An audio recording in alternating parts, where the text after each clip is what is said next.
Bien, je crois qu'on va pouvoir commencer. Bonjour à tous, bonjour à toutes. Voilà, vous nous rejoignez aujourd'hui dans le cadre du projet Climat Supinsa, donc projet du Shift Project qui vise à intégrer les enjeux socio-écologiques dans les formations d'ingénieurs du groupe INSA. Et dans ce cadre-là, nous avons organisé différentes séries d'auditions d'experts sur plusieurs thématiques.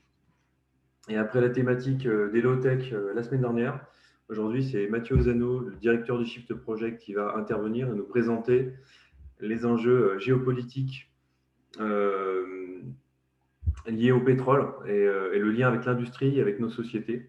Et je pense qu'on pourra essayer de débattre aussi sur les connaissances et les compétences pour le métier de l'ingénieur en général, et pas seulement les ingénieurs travaillant dans le secteur de l'énergie. Donc Mathieu, je pense que tu vas te présenter de manière plus complète que moi. J'ai vu que tu avais un slide là-dessus. Donc je te laisse commencer. Et juste une dernière remarque pour tout le monde, n'oubliez pas d'utiliser les boutons Q et R pour la session de questions-réponses qu'on effectuera à 17h45. Merci à toutes et c'est à toi Mathieu. Ok, merci beaucoup Damien, et puis merci à tous pour prendre le temps, toujours à distance évidemment, euh, pour cette présentation et cet échange. Je me présente peut-être en deux mots. Donc, je suis le directeur du Shift Project, donc l'association, le groupe de réflexion, le think tank en bon français qui est derrière le projet qu'on mène actuellement avec l'ensemble du groupe INSA à travers Damien et Claude Marange. Merci à eux et bravo pour leur travail, également Anne-Laure, je crois qu'elle est là, et Sam qui ne doit pas être loin, qui organise tout ça. Donc je dirige le Shift et j'ai pour particularité de ne pas être, je suis un peu le littéraire de la bande, je ne suis pas un ingénieur, je suis ancien journaliste et j'ai écrit, entre autres choses, j'ai écrit une histoire du pétrole, non pas une histoire strictement industrielle, mais plus exactement une histoire de la manière dont le pétrole a joué un rôle surdéterminant dans l'évolution de la société en général, de l'économie et de l'industrie, des activités techniques en particulier. Et c'est un aperçu de ça que je vais vous donner aujourd'hui, un aperçu historique, et puis également prospectif. Donc, j'ai intitulé cette présentation Le pétrole est le sang de la société. Alors, ce constat-là, je vais tenter de l'expliciter. Et puis, deux points. Comment essayer de réussir une opération à cœur ouvert. Vous savez pourquoi, quelle pathologie on a dans notre lien au pétrole. En tout cas, vous en connaissez une partie et je vais essayer de vous en donner un aperçu un peu plus vaste de cette pathologie qu'on doit traiter aujourd'hui quelque part en changeant le système, changeant le sang de la société qu'est le pétrole et par nécessité, par construction, en faisant évoluer l'organisme société lui-même. Alors, le pétrole est le sang de la société. On peut employer de nombreuses analogies non moins exactes décrivant à quel point le pétrole joue un rôle surdéterminant dans nos activités humaines. Je reviendrai à cette notion de sang, cette analogie avec le sang, avec le système sanguin, un peu plus tard en donnant une illustration historique. Mais j'aime bien commencer cette présentation de cet aperçu du rôle surdéterminant du pétrole dans nos sociétés en prenant la citation que vous avez sous les yeux, qui est inscrite à l'entrée du musée du pétrole en Chine. On le sait peu, mais la Chine est un producteur pétrolier très important et la découverte et l'exploitation du pétrole ont joué un rôle décisif dans l'émergence de la Chine en tant que puissance économique et industrielle. Alors cette phrase, vous l'avez sous les yeux, elle dit « Le pétrole a une relation compacte avec la force politique, économique et militaire d'un pays. » Je dis en passant, quand je disais la Chine est un producteur pétrolier important, il se trouve, et ça fait le lien avec ce que je veux vous dire un petit peu en termes prospectifs, que la production de pétrole de la Chine décroît. Elle ne décroît pas parce que la Chine sort du pétrole. Côté consommation, c'est même tout le contraire. Elle décroît parce que l'offre elle-même décroît. Et pourquoi est-ce qu'elle décroît? Bien pour des raisons bêtement géologiques. Les puits pétroliers chinois sont en voie de tarissement et depuis quelques années, depuis 2014 exactement, la production nationale chinoise décroît. Alors cette phrase, revenons à cette phrase, donc qui est inscrite à l'entrée du musée du pétrole, qui se situe dans la région pétrolifère principale de Chine, en Mandchourie. Le pétrole a une relation compacte avec la force politique, économique et militaire d'un pays. Alors jouons un petit peu avec cette phrase. En fait, elle dit un truc qui est évident pour vous, élèves ingénieurs, c'est qu'un watt égale un joule par seconde.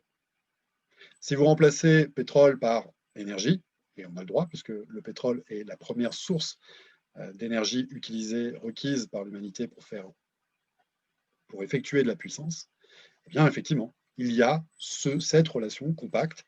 En fait, la puissance, c'est tout simplement, comme vous le savez, l'effectuation d'une ressource énergétique par le temps, sur le temps. Voilà. Donc cette phrase, elle dit tout simplement que la puissance est très liée, est intimement liée à, pardon, que le pétrole, que l'énergie est très liée à la puissance d'un pays. Simplement, vous avez compris la nuance, c'est que bien souvent, lorsque l'on parle de puissance dans les affaires humaines, puissance effectivement politique, économique, militaire, on perd de vue, la plupart du temps, ce lien physique intrinsèque avec l'énergie. Et en fait, toute l'histoire du XXe siècle est une histoire d'un essor sans précédent de l'effectuation de la puissance humaine, et tributaire a été tout au long, de bout en bout, systématiquement, partout, et à toutes les échelles, tributaire de la disponibilité de ressources adéquates en énergie pour effectuer cette puissance. Alors on va explorer un peu cette notion-là. Alors une relation compacte, eh bien on peut l'observer de maintes manières. L'une des façons les plus holistiques, les plus généralisantes d'observer ça, c'est de regarder. Alors là, vous avez un extrait, je vais vous en donner d'autres projections. C'est simplement sur une échelle de temps, là, des années 70 jusqu'au début des années 2010. La relation entre croissance économique, croissance de la consommation d'énergie et croissance de la consommation de pétrole. Voilà, ça c'est juste un indice. Vous voyez qu'il y a quelque chose qui fonctionne ensemble. Il y a l'air, tout se passe comme si, comme on dit chez les scientifiques, tout cela allait ensemble, de conserve, comme on dit dans la marine. Alors, on va explorer cette notion.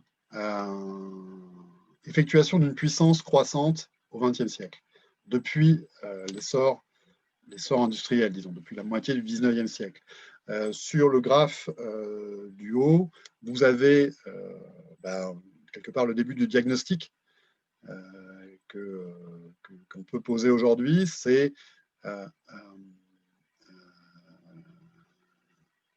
production annuelle de CO2 anthropique, l'usage de l'énergie, l'usage des terres, voilà, les réactions qu'on utilise pour mobiliser la puissance humaine, eh bien, elles sont tributaires, elles ont pour conséquence, de générer du CO2 à travers la combustion des hydrocarbures d'une part, parce qu'il y a du pétrole et du gaz naturel, et du charbon d'autre part, qui ont en commun, comme vous le savez, d'être des sources d'énergie carbonées. Et puis, sur le graphe du bas, bien, tout simplement, malheureusement, un graphe que vous connaissez sans doute très bien si vous suivez ce programme, eh bien, c'est la concentration de CO2 dans l'atmosphère depuis un siècle et demi. Vous retrouvez là sur le graphe en haut à gauche l'empilement en fait des sources d'énergie dans la production énergétique globale. Alors, attendez, il faut que je bouge un petit peu l'interface Zoom parce qu'elle me masque la moitié de mes graphiques. Pardon, voilà, ça ira mieux comme ça. Donc, vous avez effectivement un résumé quelque part à gauche ici de l'histoire industrielle avec cet empilement de toutes les sources d'énergie fossile d'abord, charbon, puis essor, ici en marron, du pétrole, et enfin essor du gaz naturel. Et puis tout ce qui mobilise le débat sur la transition énergétique, vous voyez que c'est l'arbre qui cache la forêt, cette fameuse polémique entre nucléaire et énergie renouvelable. Eh bien, le nucléaire, il est tout là-haut en jaune.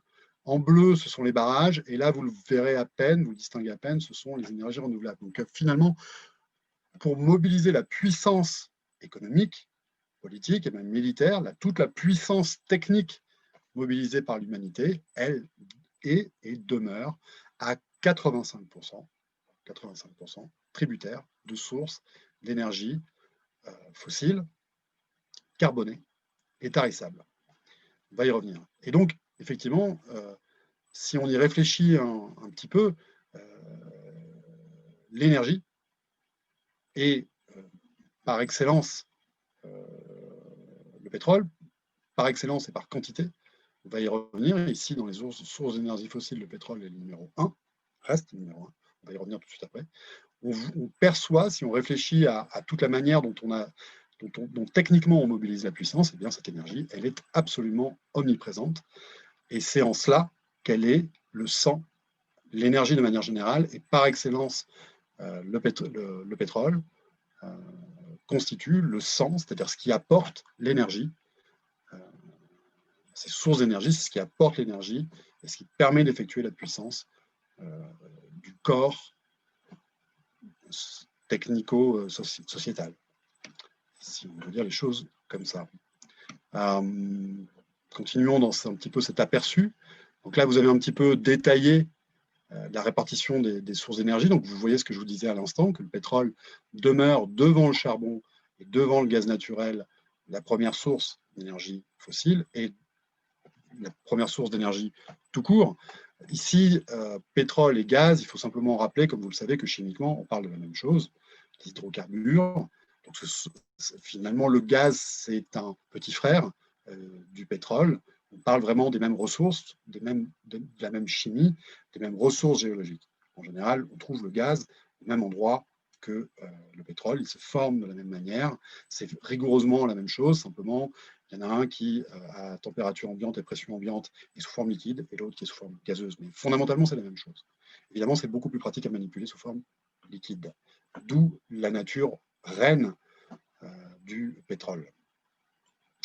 Et puis, ici, vous retrouvez une autre visualisation dans le graphe du dessous de cette relation compacte entre production d'énergie et production mondiale, production économique mondiale. Ici, vous avez à gauche, en Y, le PIB, et ici, la production d'énergie primaire. Et vous voyez, et on aurait pu prolonger ce graphique, à quel point on retrouve cette compacité pour effectuer une puissance économique, c'est ce que mesure le PIB, il vous faut des ressources adéquates en énergie.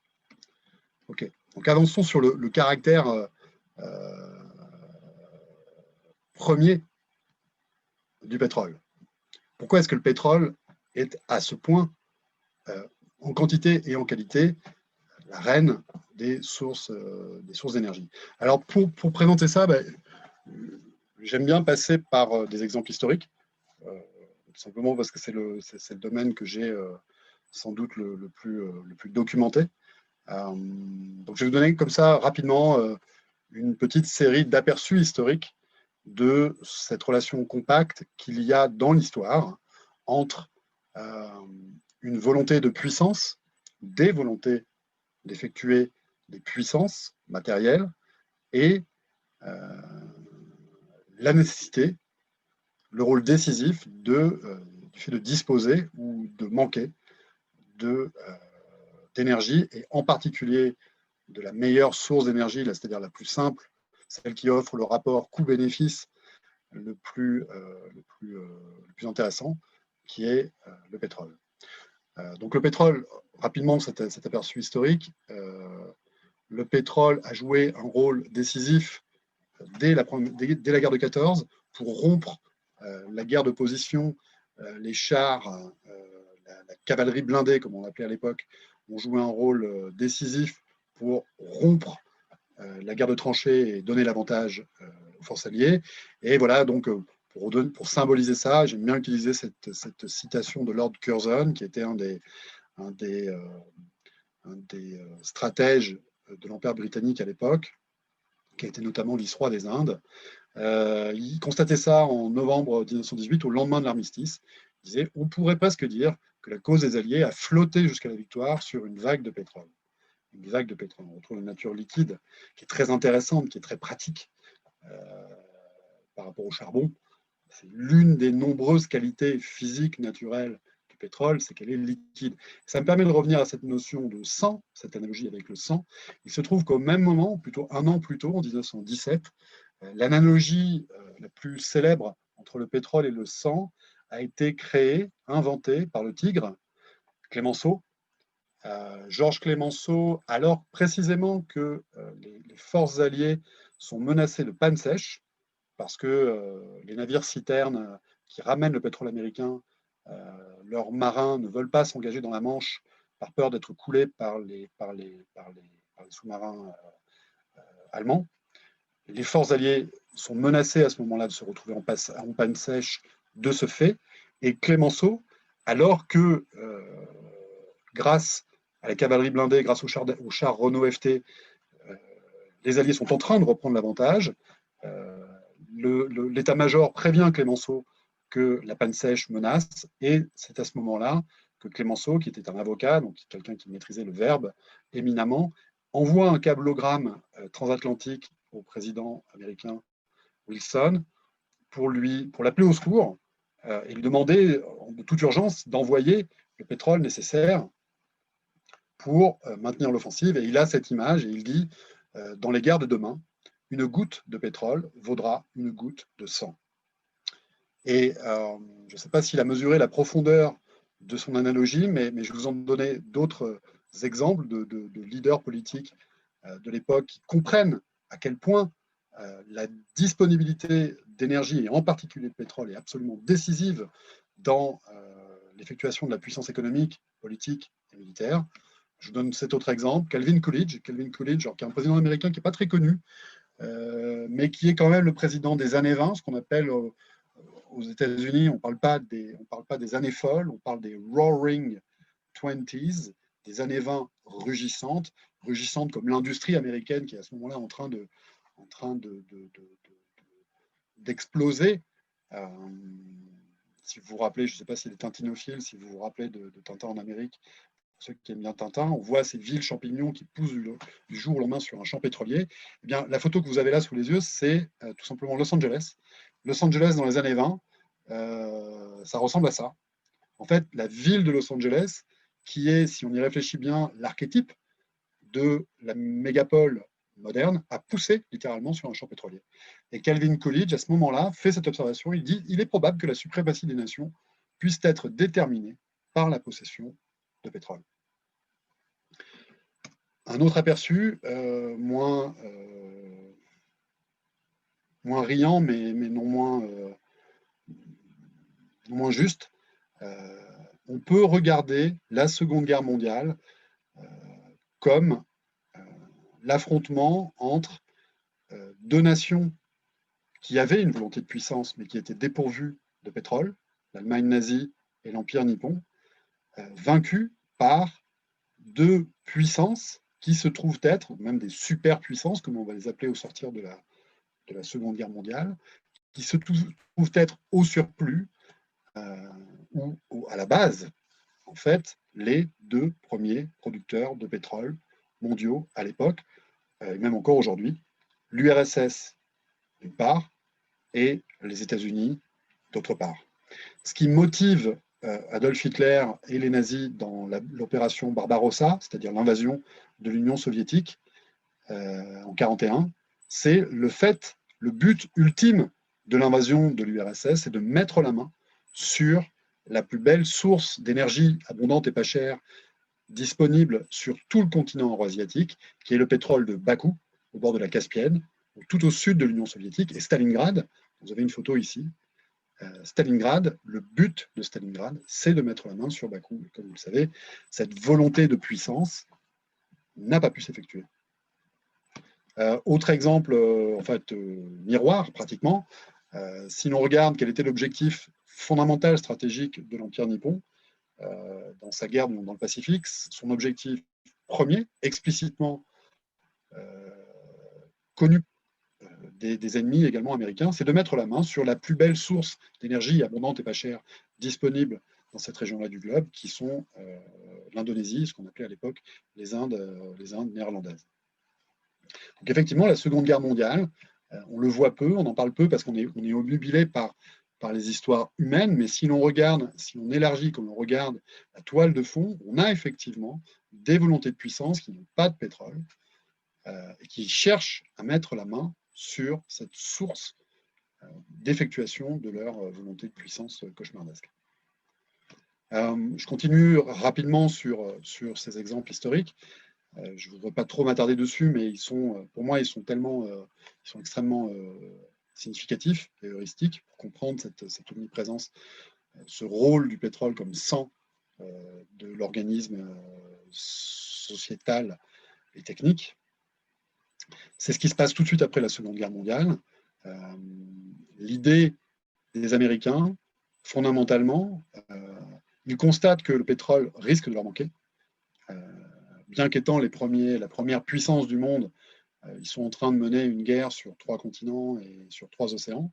Et l'amirauté s'inquiète de ça. Et le plan qui est mis en œuvre au sortir de la Seconde Guerre mondiale, à travers notamment le fameux plan Marshall, c'est de brancher, que le pétrole américain reste exclusivement pour alimenter l'économie américaine. À partir de ce moment-là, les Américains deviennent importateurs nets, n'exportent plus de pétrole, deviennent même importateurs nets de pétrole. C'est un peu comme, vous imaginez, une fourmilière qui tombe sur un gros pain de sucre et qui, à un moment donné, s'agite tellement qu'il lui faut aller chercher du sucre plus loin pour pouvoir continuer à croître et à prospérer. Une croissance, vous l'avez vu sur le graphe en introduction, une croissance économique, la perpétuation d'une croissance économique implique, nécessite d'avoir une croissance des ressources énergétiques en face. Et donc le plan qui est mis en œuvre, c'est quelque part le système sanguin lui-même, l'organisation du système sanguin de la seconde partie du XXe siècle, c'est le branchement du pétrole arabe, du Golfe arabo-persique, sur les alliés, l'Europe de l'Ouest d'une part, et le Japon d'autre part. Et ici, vous avez une photo de ce qu'on a appelé le pacte du Quincy. Une semaine après Yalta, Roosevelt, qui est à l'époque très malade, prend la peine de s'arrêter sur le canal de Suez pour sceller l'alliance la plus stable et la plus étrange, si on y réfléchit politiquement, entre la première puissance mondiale, les États-Unis, et la première source d'énergie mondiale, l'Arabie saoudite, dont vous savez qu'elle dispose des plus vastes réserves de pétrole conventionnel. Bon, je passe rapidement là-dessus, mais on peut regarder également l'histoire des 30 glorieuses françaises. On peut regarder le rôle du pétrole. La découverte du pétrole en Algérie française dans les années 50 a eu un rôle très important.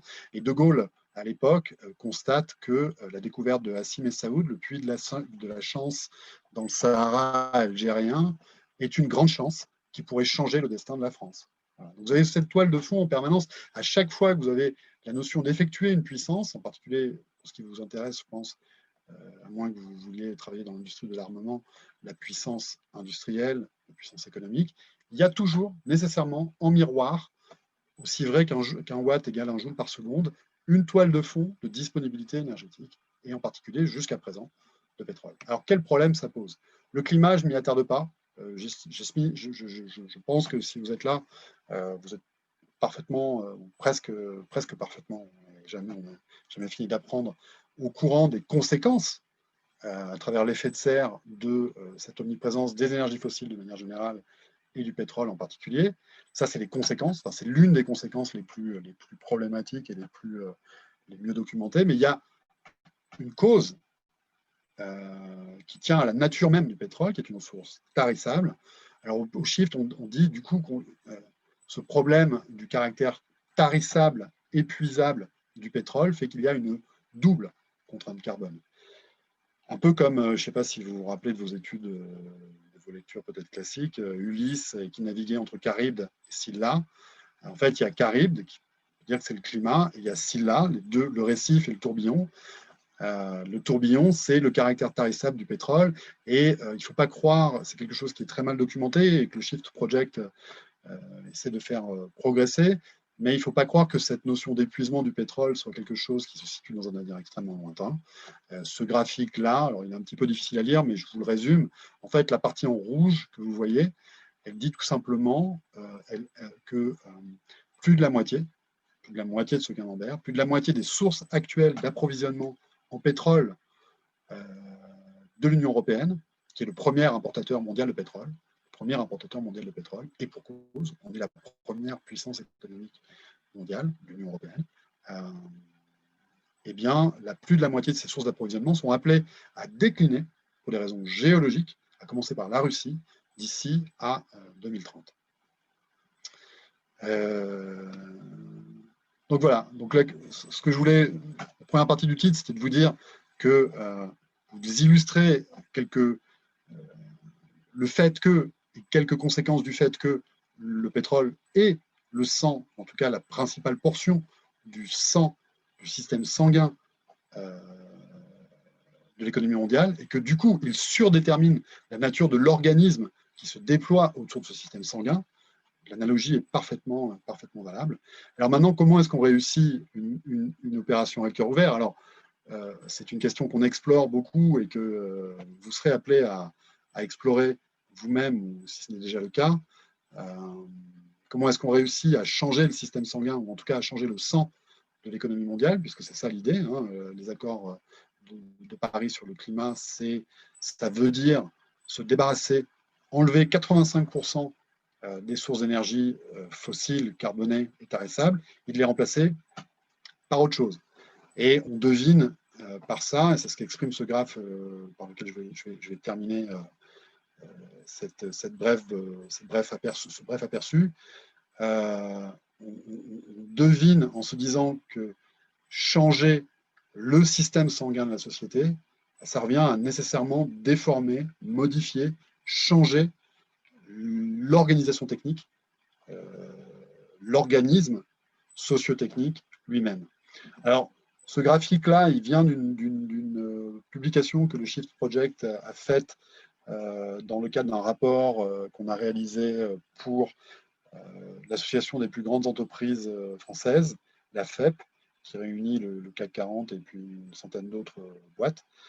L'idée, c'était de leur déployer ce que je suis en train de vous raconter, c'est-à-dire comment est-ce qu'on aborde, à l'échelle en l'occurrence d'une grande entreprise, l'opération à cœur ouvert, qui consiste à changer le sang, le vecteur énergétique de la société, de le remplacer par autre chose.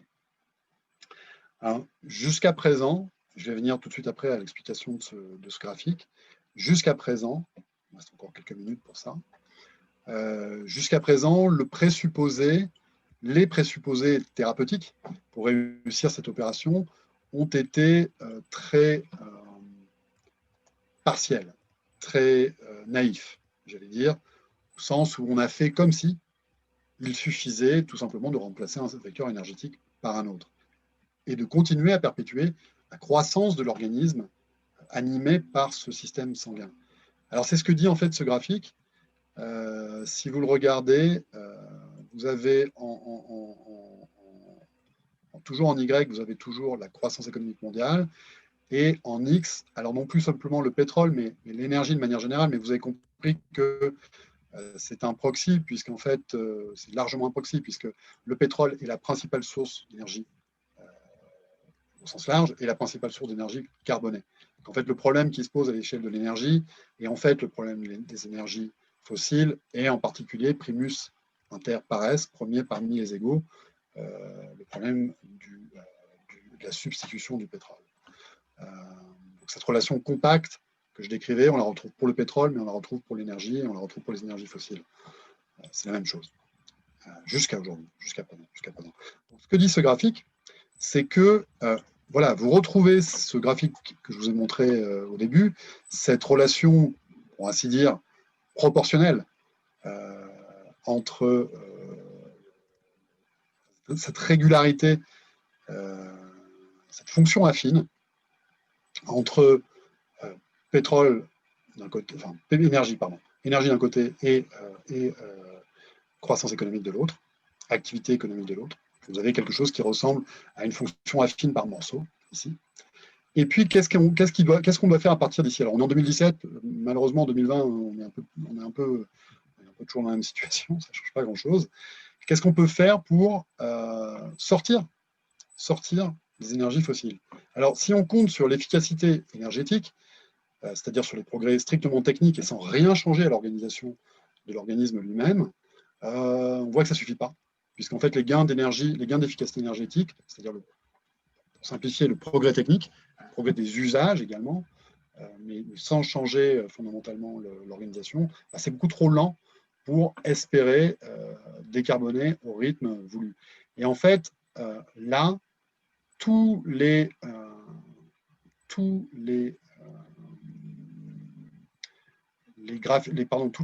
courbes qui sont en gris foncé correspondent à des scénarios d'évolution du PIB mondial. C'est-à-dire que tout ce qu'ils vous disent tous, c'est qu'il faut réussir à faire, en fait, plus avec moins, si vous regardez bien. Plus de croissance économique avec un peu moins, voire beaucoup, beaucoup moins d'énergie. Et en fait, bah, ça, c'est un pari. Alors évidemment, on n'a pas le temps de rentrer, mais on peut peut-être aborder ça, les conséquences de ce que suggère ce graphique dans les questions. Mais comme vous le savez, en bon physicien, une expérience doit être reproductible. Or, ça, en particulier, ce que vous voyez à gauche ici, la courbe en vert, c'est la moyenne, en fait. C'est la moyenne de tous ces scénarios. Ce qui se passe ici, c'est-à-dire plus d'activité économique avec moins d'énergie, eh bien, ça n'est jamais advenu. Voilà. Je m'arrête là parce que ça ouvre énormément de questions. Et puis, voilà, on se laisse le temps, mon aperçu que je peux vous donner de ces enjeux-là. Je vous propose peut-être, Damien, si ça te va, qu'on passe aux questions. Parfait. Merci Mathieu. On va commencer par une question simple, mais perturbante. Comment est-ce que tu expliques que si on approche d'une éventuelle raréfaction du pétrole, le prix du pétrole reste bas aujourd'hui? Alors aujourd'hui, il se passe un petit quelque chose du côté de la demande. Hein, c'est-à-dire qu'on est confronté à une récession économique absolument sans précédent. Si on dézoome un petit peu sur la dernière décennie, ce qui s'est passé fondamentalement sur le prix du pétrole, c'est une grande volatilité. Si on se souvient un petit peu des évolutions du prix du baril, depuis 2010 et même depuis l'an 2000, d'abord, ce prix du baril a cru très vivement, très fortement. Je vais y revenir sur la première décennie, 2000-2010. Et puis à partir de 2010, il a surtout fait le yo-yo. Et il est monté à des prix avant de baisser à partir de 2015. Il s'est maintenu de 2010 jusqu'à 2015 à un niveau absolument sans précédent, très au-delà des niveaux atteints, même y compris à l'époque des chocs pétroliers de 1973 et de 1979. Maintenant, qu'est-ce qui s'est passé au cours de la décennie précédente? Eh bien, ça manifeste en fait une première étape, le premier symptôme peut-être le plus clair de la raréfaction future, ou le début du processus de raréfaction du pétrole, c'est qu'en 2008, à l'issue d'une augmentation des prix du baril sans précédent, au début des années 2000, au moment de la crise de la bulle Internet et avant ça de la crise asiatique, le baril se balade un peu entre 10 $ et 20 $. Très en dessous de ce qu'on a aujourd'hui. Il n'y a pas eu énormément d'inflation entre-temps. Donc, c'est presque des prix en dollars constants. Pendant tous les années 2000, le prix du baril augmente très, très, très, très vivement jusqu'à atteindre en 2008, au moment de la crise des subprimes, son record absolu jusqu'à présent, 147 $ le baril. Et qu'est-ce qu'il se passe concomitamment?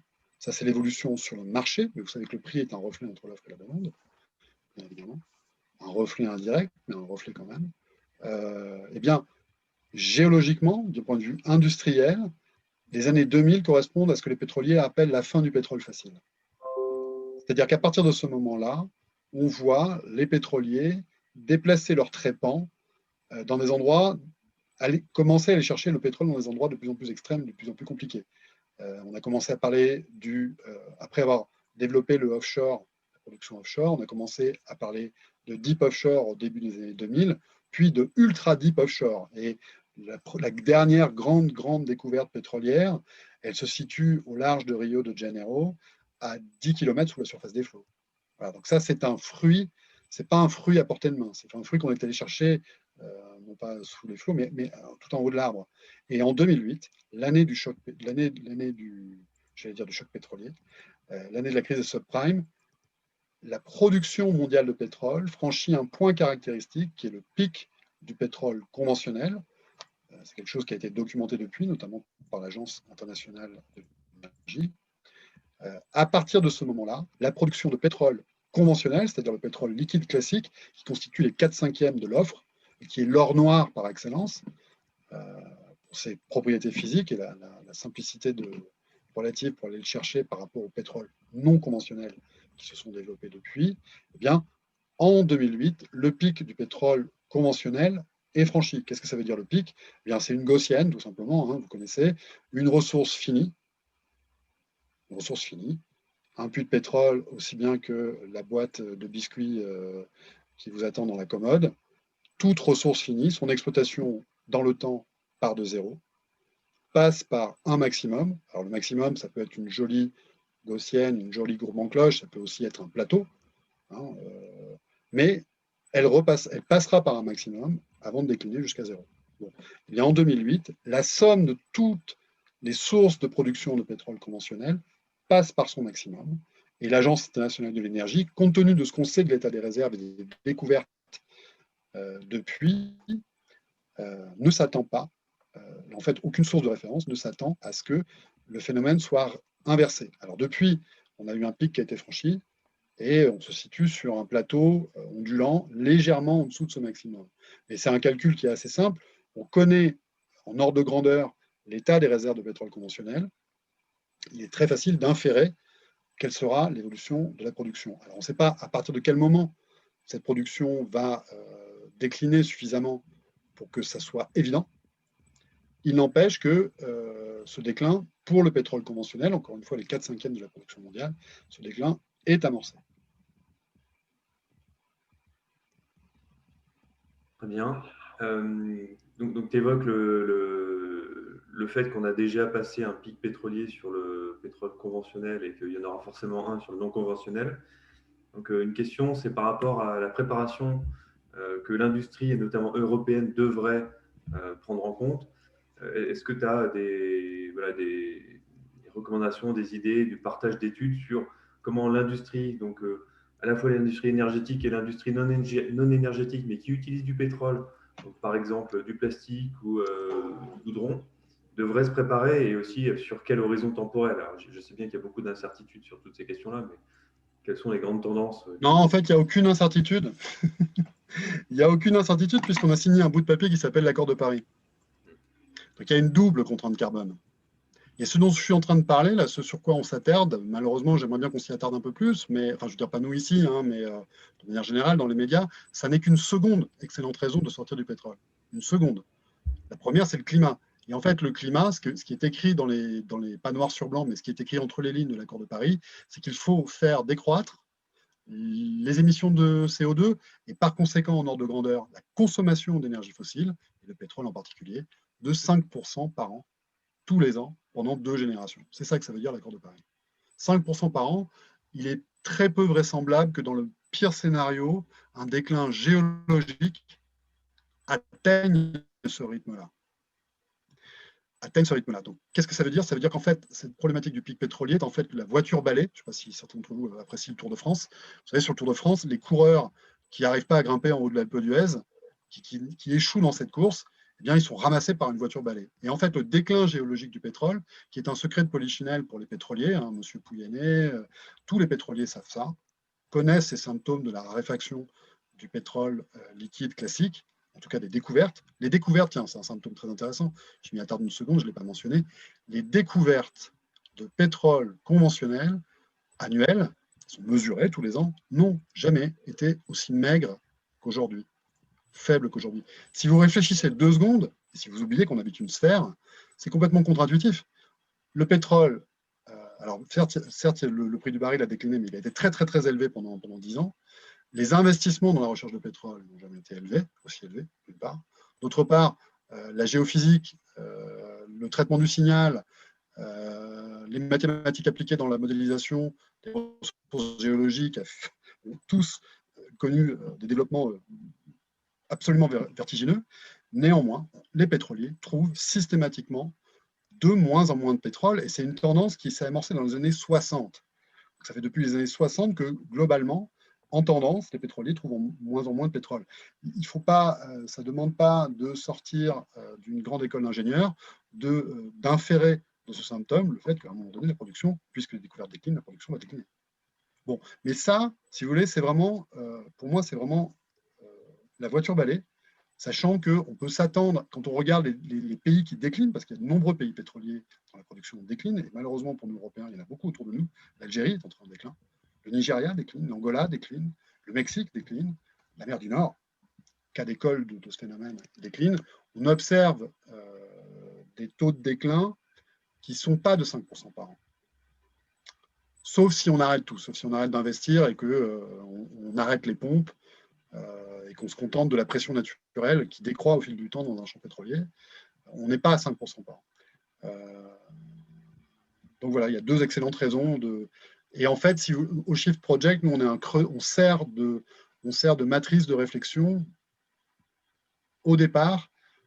Je vous ai mentionné le rapport qu'on a fait pour les grandes entreprises de la FEP, de matrice de réflexion stratégique pour des grands groupes qui comprennent d'une part que c'est degré ou de force, degré si on veut respecter la parole ou l'écrit des accords de Paris, ou de force, parce que si on ne sort pas du pétrole pour le climat, si on garde la même voracité d'énergie fossile et de pétrole en particulier, à un moment donné, on va être rattrapé par la voiture balai qui s'appelle le pic pétrolier. Donc en fait, cette réflexion stratégique, elle est peu ou prou amorcée aujourd'hui par tous les grands groupes industriels.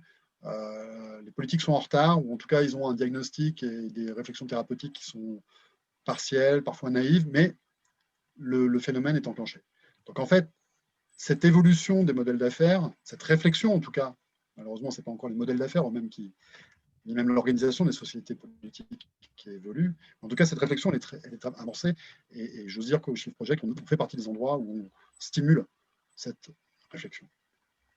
Mais par rapport à ça, si je peux me permettre, vous dites qu'elle est amorcée, mais on sait bien que si on veut rester dans les 2 degrés d'augmentation de température, il faudrait que toutes les sources pétrolières qui sont dans le sol, on ne les exploite pas. Or, vous parlez d'amorçage de la réflexion, mais donc ça veut dire qu'on va continuer à être vorace en pétrole et d'aller chercher les gaz bitumineux, les schistes, etc., etc. Et donc, on va continuer à produire CO2. Donc, quelle est votre vision là-dessus? Est-ce que le pétrole qui reste à exploiter, il va rester dans le sol à 50%, à 100%, à 0%? Comment, voilà, quelle est votre vision là-dessus, vous? La question est la question de la mise en œuvre d'une méthode thérapeutique adéquate. Ce que j'essaie de dire avec le titre de cette présentation, c'est que certes, le pétrole est le sang de l'organisme technique, mais la conséquence de la société, quoi. Notre destin sociétal, il est pris, il est enchâssé comme une pierre dans une bague dans les systèmes techniques qui surdéterminent notre manière de bouffer, de nous déplacer, de chauffer, de refroidir, de compacter, de tout faire, en fait, de mobiliser l'énergie. Bon. Ça veut dire qu'effectivement, on continuera à exploiter le pétrole si on ne pose pas, et c'est là qu'intervient le métier d'ingénieur, le rôle décisif du métier d'ingénieur, une réflexion sur le métabolisme de notre société et de comprendre non seulement comment on peut, c'est-à-dire qu'on ne peut pas changer le système sanguin si on ne change pas l'organisation précisément des organismes. Ce n'est pas possible. Et c'est pour l'instant l'erreur dans laquelle on continue à buter, c'est qu'on se dit, il n'y a qu'à garder en fait le même système, simplement remplacer le sang par un autre sang. En fait, c'est le système sanguin lui-même qui doit changer, et d'une part, et d'autre part, la modification de ce système sanguin va modifier, degré ou de force, pour le meilleur ou pour le pire, l'organisation du système lui-même. Degré, si on réfléchit, on se dit, ah ben tiens, on a peut-être besoin de moins de matière et de matériaux, donc d'énergie, si finalement on partage les voitures ou si on se réorganise comme ça, de manière plus sobre et plus robuste, ou de force, et là je reviens sur ma voiture balai. Donc, pour Claude, pour vous répondre, si on continue sur cette pente de plus faible résistance et si on refuse de tenter de remonter le col, qu'il faut remonter, c'est ça la transition énergétique, hein, c'est un col d'une haute montagne, ben on va se retrouver piégé dans une espèce de marée. Moi, c'est ce que je crains et ce que je vois très fortement aujourd'hui, c'est qu'on risque d'en s'empêtrer dans un marais. Et pour moi, dans un marais où on aura moins de pétrole, tendanciellement, petit à petit, on va se retrouver sevré de force comme quelqu'un qui est accro à une drogue, qui reste accro à sa drogue, mais qui manque de cette drogue, qui se retrouve en manque. Et en plus, on va subir les conséquences du réchauffement climatique. Donc ça, c'est une zone marécageuse. J'ai l'impression que si on continue comme ça, c'est-à-dire sans pensée thérapeutique, penser ce chemin de haute montagne, on va se retrouver embourbé dans un marais. Et pour moi, vous l'avez compris peut-être, à l'entrée de ce marais, il y a un panneau où il y a marqué croissance verte. Ce genre de mantra, en fait, tue toute qualité de réflexion sur la réalité du problème posé, qui est un problème métabolique. Donc, qui est un problème d'ingénieur. Ça serait un problème de médecin, ça serait un problème de médecin ou de chirurgien si ce métabolisme était un métabolisme biologique. On parle d'un métabolisme technique. Donc, vous êtes les toubibs, vous êtes les gens qui allez devoir inventer les méthodes thérapeutiques adaptées à nos systèmes et à nos systèmes de systèmes techniques qui sont surdéterminants de notre destin. Mais justement, si on reste sur les remèdes thérapeutiques, etc., dans votre dernier slide, là, vous avez dit il faut faire plus de croissance avec moins d'énergie, grosso modo. Est-ce que c'est pas ça qu'il faut changer? J'ai suggéré que ce n'était pas possible, en fait. Voilà, donc c'est ça. C'est ce dogme de croissance qu'il faut aussi revoir, non? Je vous laisse tirer vos propres conclusions. On n'a jamais réussi à faire plus avec moins. Est-ce qu'on peut faire plus d'activités économiques avec moins d'énergie? J'ai peur que non.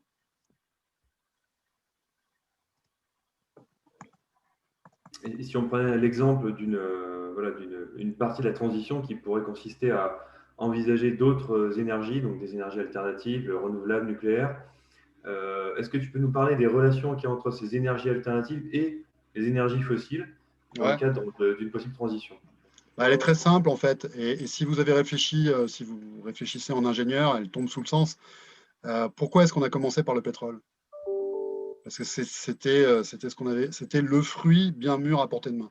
C'est la source d'énergie qui, de par ses propriétés naturelles, accumule le plus grand nombre d'avantages. Donc, alors, ces avantages, je vais très vite, hein, mais déjà, elle cumule les fonctions de stock et de flux. C'est-à-dire un baril de pétrole, si vous avez une grand-mère ou si chez vous, vous avez une cuve à mazout, bah, vous pouvez laisser votre cuve à mazout comme ça pendant des années et des années. Vous pouvez revenir allumer votre cuve à mazout une fois que vous aurez nettoyé un petit peu les joints et tout ça. Mais évidemment, l'électricité, comme vous savez, ne se stocke pas. Et ça pose une kyrielle de problèmes d'organisation du métabolisme derrière, si on veut pouvoir stocker l'énergie mobilisée à travers l'électricité. Ça, c'est il y en a d'autres, hein, c'est un des problèmes. Donc, là, en résumé, finalement, si on y réfléchit 2 secondes, on peut résumer ça comme ça. Toutes les alternatives au pétrole et aux énergies fossiles de manière générale ont toutes en commun d'être plus compliquées. D'engendrer des organisations techniques qui sont plus subtiles. Pensez à la voiture électrique, par exemple. Une voiture électrique, c'est plus simple. Un moteur électrique, c'est plus simple qu'un moteur thermique. Un électroaimant, un rotor, un stator, moins de pièces, c'est beaucoup moins compliqué. Mais le système technique général qui permet de faire massivement de la mobilité électrique, et en plus de la mobilité électrique qui n'émet pas de CO2, c'est-à-dire qui ne compte pas sur le fuel, sur le gaz ou sur le charbon pour faire tourner les centrales, ce système-là, oui, il est compliqué. Vous retrouvez la même complexité avec une centrale nucléaire, c'est un peu compliqué le nucléaire quand même. Voilà, en physique, c'est pas la physique nucléaire, c'est pas le skieur, enfin vous savez ça quoi. C'est pas le problème du skieur, c'est un tout petit peu plus compliqué. Les énergies renouvelables, ben, physiquement, c'est pareil, elles sont beaucoup plus compliquées. Le vent, il n'y en a pas tout le temps, le soleil non plus. Ben, rien que ça. Je ne parle même pas de la maîtrise de la physique quantique qu'il faut avoir pour faire des panneaux solaires. Une éolienne, c'est plus simple. Ça, l'énergie du vent, on s'en sert depuis la haute antiquité, voire depuis la préhistoire. N'empêche, vous avez du courant continu, il faut le transformer en courant alternatif. Voilà, les systèmes alternatifs à l'organisation du système sanguin énergie fossile ont tous en commun d'être plus compliqués. Et c'est l'une des conséquences, avec le lien avec la croissance, Claude. Ça veut dire aussi que, à toutes choses égales par ailleurs, les alternatives au pétrole, au gaz et au charbon étant plus compliquées, elles sont plus chères aussi. On peut résumer ça comme ça. Donc elles sont plus chères en monnaie, mais elles sont plus chères également en tonnes de trucs et de machins. Et on joue pour les mobiliser, pour les mettre en place. Et du coup, c'est intéressant de réfléchir sur la sobriété du système. Si mon système a moins de besoins, alors je peux arriver à simplifier le métabolisme en amont. Mais imaginez ça, vous avez un consensus là-dessus, on peut avoir il y a beaucoup de dissensus sur la thérapie la plus simple, mais ce que tous les gens qui observent ces problématiques, ce sur quoi ils sont d'accord, la partie du diagnostic avec laquelle ils sont d'accord, c'est que toute alternative au pétrole est, toute chose égale par ailleurs, plus complexe, et que donc il est extrêmement, c'est une hypothèse, on va dire, très hardie, voire indéfendable, d'estimer qu'on peut, à usage constant, remplacer le pétrole par autre chose, que ce soit du nucléaire ou de l'éolien ou du solaire ou ce que vous voulez. C'est physiquement et d'un point de vue d'un regard d'ingénieur, pas convaincant. Justement, à propos de, alors, du coup, pas d'énergie alternative, mais plutôt d'énergie dite de transition, certains promoteurs du gaz naturel voilà, le promeuvent comme une réelle énergie de transition, mais toi, tu as présenté le fait que c'était extrêmement similaire au pétrole. Est-ce que tu peux nous parler un petit peu de cette argumentation de l'industrie gazière et nous parler aussi des réserves de gaz? Alors, premier point, absolument exact que, évidemment, la combustion des formes les plus simples et légères d'hydrocarbures génère à puissance égale délivrée moins de gaz à effet de serre, puisqu'en fait, on mobilise proportionnellement, de manière assez lapidaire, plus d'hydrogène on fait plus d'H2O que de CO2. Avec du méthane qu'avec de l'octane. Et a fortiori, plus vous remontez dans les chaînes d'hydrocarbures. Donc le gaz naturel, méthane, butane, propane, engendre significativement moins de CO2 à puissance égale délivrée. Ça, c'est un premier point. Second point, on retrouve cette complexité. Le gaz naturel, c'est moins bien que le pétrole. Et c'est d'ailleurs pour ça qu'on a commencé à l'exploiter à partir du moment où il a été plus compliqué, à partir du premier choc pétrolier, essentiellement, de mobiliser davantage de pétrole. C'est plus compliqué le gaz naturel parce que d'abord c'est gazeux, donc ça se transporte moins bien. Le marché du gaz est essentiellement un marché régional, tandis que le marché pétrolier est un marché mondial, pour des raisons de propriété naturelle.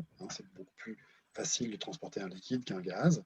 Donc déjà, vous avez cette notion, effectivement, le gaz est une énergie de transition. En fait, la seule transition énergétique massive qui ait eu lieu depuis qu'on est passé du charbon au pétrole, c'est lorsqu'on a commencé à substituer, enfin on ne l'a pas substitué parce qu'en fait la croissance, la consommation de pétrole n'a fait que croître, mais l'essor du gaz a permis d'arrêter, par exemple, à partir de 1973, à partir du premier choc pétrolier, de faire de l'électricité avec du fuel, c'est-à-dire avec du pétrole.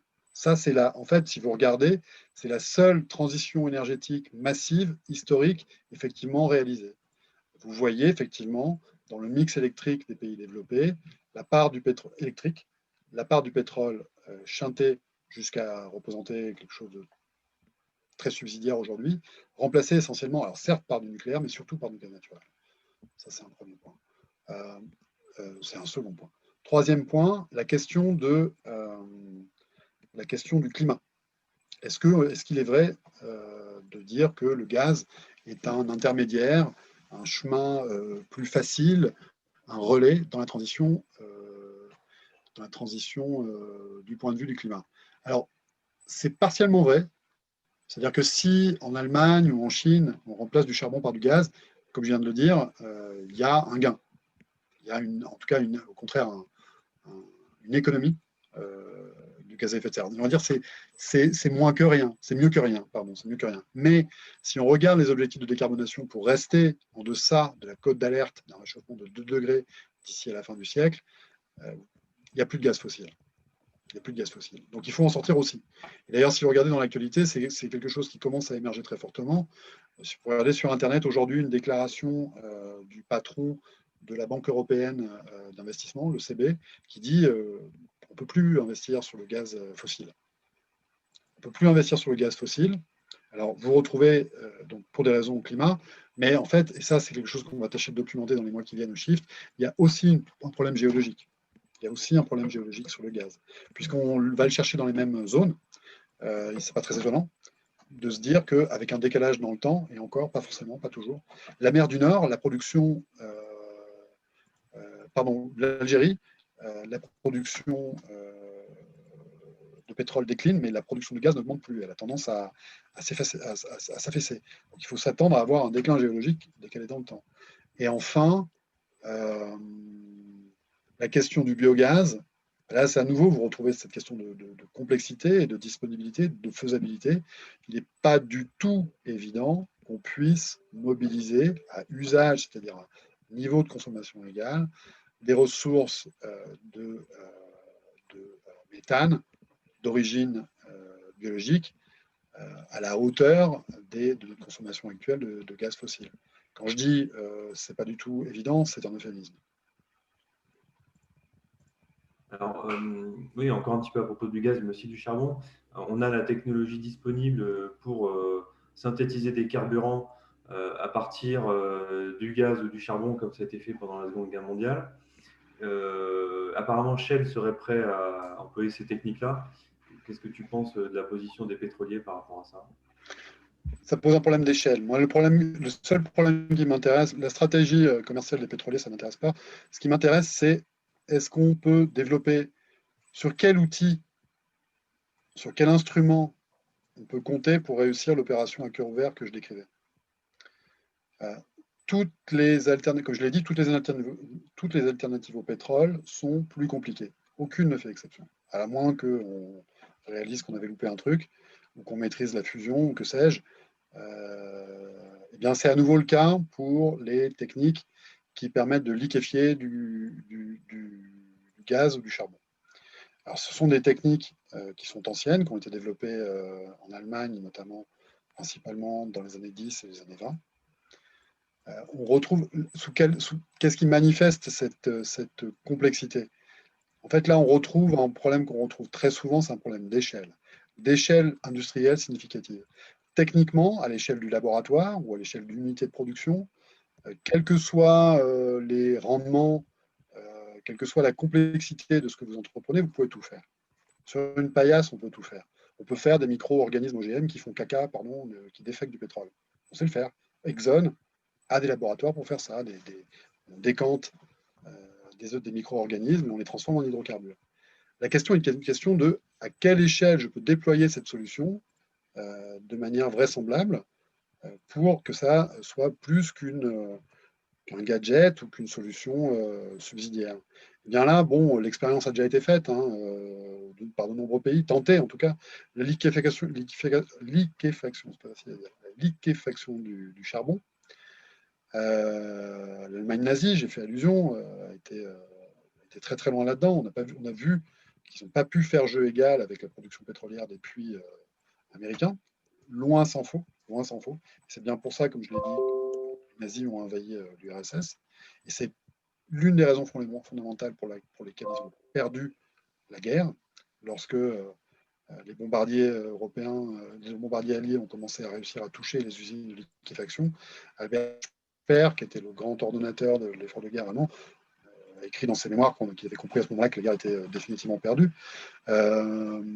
Il se trouve que, moi j'ai un exemple en tête, la liquéfaction du charbon, la Chine y a renoncé par exemple. Pour des questions de rendement industriel, la Chine moderne, avec tous les moyens, a envisagé, parce qu'elle est avec l'Europe aujourd'hui la plus grosse importatrice mondiale de pétrole, ce qui pose d'autres problèmes, des problèmes géostratégiques. Il faut être copain avec les Vénézuéliens, il faut être copain avec les Irakiens, pour pouvoir alimenter la machine industrielle chinoise. Et les Chinois qui ont, et c'est bien une grosse part du problème, beaucoup de charbon, beaucoup trop, ont renoncé à la liquéfaction du charbon, pour des raisons du caractère impraticable d'un développement à grande échelle de ces techniques, qui tient fondamentalement aux pertes de rendement. C'est la même chose pour la capture et le stockage du CO2. Vous avez des pertes de rendement, la transformation, comme vous le savez bien, toute transformation, l'énergie c'est ça, la notion de l'énergie c'est ça, c'est qu'il n'y a pas de repas gratuit. Et en particulier pour le CO2,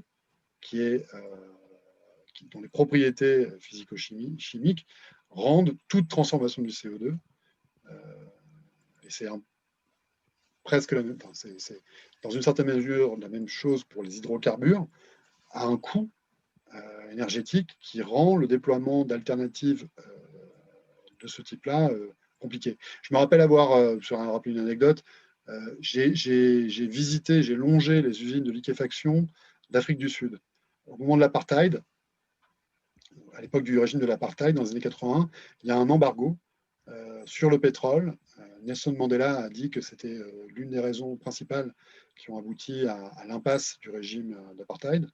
Cet embargo sur le pétrole a poussé les Africaneurs, le régime africaneur, à développer la liquéfaction du charbon, soit dit en passant, en utilisant les techniques développées par les nazis. Bien, moi, j'ai longé une usine de liquéfaction à Pretoria. Il fallait, je me rappelle, je crois que j'ai mis une demi-heure en voiture à longer l'installation. Et ils arrivaient à produire quelques dizaines de milliers de barils jour. C'est-à-dire une fraction de la consommation de l'Afrique du Sud, qui n'est même pas un gros consommateur d'énergie, ni de pétrole. Donc c'est toujours une question d'échelle. Qu'est-ce qu'on peut faire techniquement? Ok, on peut faire plein de choses techniquement.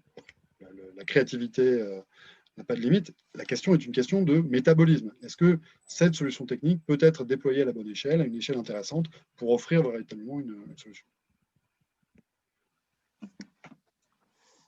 Vous avez parlé tout à l'heure qu'il fallait faire une opération à cœur ouvert pour les entreprises. Une des questions que nous posent les étudiants, là, on leur dit on est en train de réformer le cursus, on va intégrer davantage les enjeux climat-énergie dans le programme, etc. Donc ça, ils adhèrent à fond. La question qu'ils nous posent et sur laquelle on est parfois un peu en peine de répondre, c'est ouais, mais ok, on va être formé à ça, mais comment on va rentrer dans les entreprises où on va être broyé par le système et on ne pourra rien dire, quoi. Comment vous voyez ça, l'intégration des générations d'ingénieurs futurs là, que l'on va former à ces enjeux-là dans l'entreprise, et quelle marge de manœuvre vous pensez qu'ils vont avoir pour arriver à impulser un changement? À quelque chose, malheur est bon. Il y a une bonne nouvelle dans la tragédie qui se pose avec notre addiction aux énergies fossiles, c'est que l'évolution est inexorable. Inexorable. Ça va se passer, comme je disais, de gré ou de force, soit pour le climat de gré, soit à cause de contraintes d'approvisionnement de force. Ça veut dire que les compétences d'un ingénieur capable de penser des systèmes, et des systèmes techniques complexes, pas seulement des systèmes énergétiques, mais des systèmes techniques de manière générale, capables d'imaginer des systèmes techniques débarrassés du pétrole, ça aura une grande valeur, de gré ou de force. Parce qu'il y a ce caractère inexorable précisément de l'évolution. C'est-à-dire que les compétences que l'on cherche tous ici à faire fructifier, elles seront nécessairement utiles à la société. Elles seront utiles si on ne se décide pas à faire comme Trump, c'est-à-dire comme a voulu le faire Trump, c'est-à-dire faire des papillotes avec les accords de Paris. Et elle se révélera utile le jour où on s'apercevra que si on ne sort pas du pétrole degrés, il faut en sortir de force. Donc bon, c'est quelque part un acte de foi, ce que je suis en train de vous dire. Mais par contre, c'est en partie seulement un acte de foi. Je pense que c'est un acte de foi largement objectif. D'accord. Je pense qu'on a fait après le tour des questions, non? Il me semble. Ou est-ce qu'on a encore des choses qui... Après, peut-être qu'on pourrait préciser un petit peu plus sur l'avenir que tu verrais sur les filières techniques de l'ingénieur qui sont non spécialisées sur l'énergie ou sur le plastique, enfin, sur la plasturgie. Comment tu vois finalement soit le déclin des ressources fossiles ou la baisse volontaire de leur extraction sur toutes les autres industries? Est-ce que tu as une vision à ce propos-là? Difficile d'être synthétique là-dessus, il y a tellement de spécialités, de sous-spécialités. Alors déjà, tu l'as passé comme si c'était une évidence, ce n'est pas forcément. Et tous les savoir-faire des ingénieurs dans le domaine de l'énergie et des matériaux plastiques, il y aura encore du travail pour très très longtemps. Et les compétences en plus sont polyvalentes. Au Shift, on emploie un des meilleurs chefs de projet que j'ai eu au Shift, c'était un ancien de l'industrie pétrolière. Et je ne l'ai pas du tout fait travailler sur le pétrole. La capacité à analyser et à décortiquer des systèmes techniques, voire des systèmes de systèmes, alors des équipements techniques. En fait, tout le monde est concerné. L'ubiquité de l'énergie et l'ubiquité du rôle du pétrole, si on estime que l'évolution est inexorable, alors toute activité technique va devoir se réinventer. Donc, la maîtrise de la grammaire et de la syntaxe des systèmes techniques, c'est-à-dire le métier d'ingénieur, culture ingénieur, sera absolument précieuse et d'autant plus précieuse qu'elle aura appris à réfléchir à une organisation technique débarrassée d'énergie fossile. Donc, un peu plus précisément, c'est un peu lyrique ce que je suis en train de dire, mais je crois que c'est très très vrai. C'est fondamentalement vrai.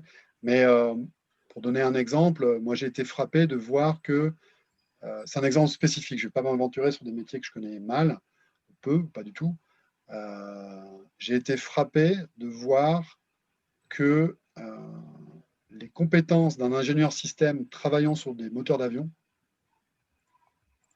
pouvaient être extrêmement précieuses dans une organisation comme le Shift pour penser des systèmes complexes, quels qu'ils soient, voire des systèmes de systèmes.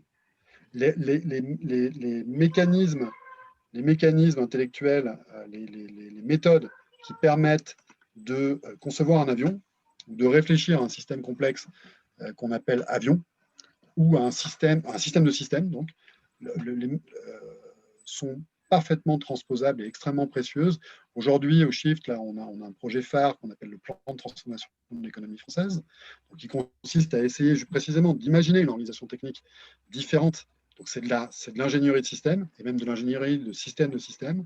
Eh bien, le chef d'orchestre de ce projet-là, c'est quelqu'un qui a bossé plusieurs années à la SNECMA. Donc, le métier, c'est... oui. Donc, c'est pas tellement... Je pense que c'est pas tellement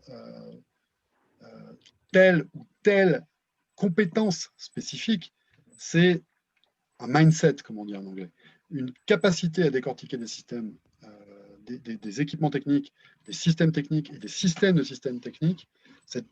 Le fait d'être à l'aise dans la compréhension, dans l'analyse, en n'oubliant pas que, en général, l'énergie doit être mise au centre du problème, par définition, puisque tout ce qui se passe en physique est énergétique,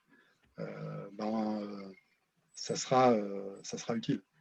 Même si aujourd'hui, vous êtes sur une industrie qui n'a pas d'avenir du fait de sa dépendance aux énergies fossiles, confère mon exemple là, que je disais d'un excellent ingénieur pétrolier que j'ai fait bosser sur toute autre chose et qui a navigué comme un poisson dans l'eau, du fait de sa culture générale, c'est un ingénieur des arts et métiers, qui bossait chez Perenco, qui est un des pétroliers français les plus agiles. Son agilité intellectuelle lui a permis, les mécanismes dont il disposait, la boîte à outils intellectuelle dont il disposait, ont fait que sans difficulté, en fait, il a shifté, il a réversé en fait sa manière de réfléchir. Il a été extrêmement, y compris dans un think tank qui réfléchit au post-carbone, ses compétences ont été extrêmement valorisables et valorisées. Bon, c'est chouette de finir Donc, sur pas une de souci, il suffit d'être un bon ingénieur. Et le monde va changer de toute façon. Et si en plus vous pouvez impulser, vous participez à impulser ce changement, bah, c'est encore mieux. Et donc, du coup, suivez cette évolution. Et c'est très, très bien que. Merci de participer à un travail qu'on fait au Shift. Parce qu'en fait, c'est ça. On cherche à aiguillonner le système technique. Donc, à développer les clés de compréhension qui vont vous permettre d'être des aiguillons pour pousser la machine à changer, à se transformer.